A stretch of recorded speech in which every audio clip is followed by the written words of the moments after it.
El Madrid de José Mourinho segueix sense trobar la recepta per sumar la primera victòria de la temporada. Els blancs han mostrat la cara més viva de la impotència davant un Getafe que incomprensiblement els ha remuntat un marcador que els era favorable.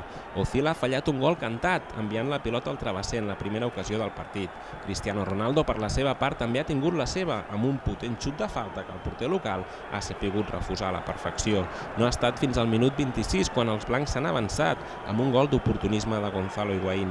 Tot i això, no han sapigut tancar el partit i ho han acabat pagant molt car. A la segona part han encaixat l'empat després d'un gran cop de cap del defensa Parada que ha fet inútil l'estirada de Casillas. El Madrid ha arriscat massa, jugant només amb 3 defenses i tot i disposar de nombroses ocasions de gol, ha estat el Getafe qui ha sentenciat amb un contraatac conduït per Colunga que Barragán ha culminat amb un xut imparable. Els jugadors blancs s'han queixat per les possibles mans de Colunga i el col·legiat Pérez Lassa ha expulsat el portuguès Coentrao, que no podrà disputar el pròxim partit de Lliga contra el Granada. Només s'han disputat 2 jornades de Lliga i el Madrid ja és a 5 punts del Barça.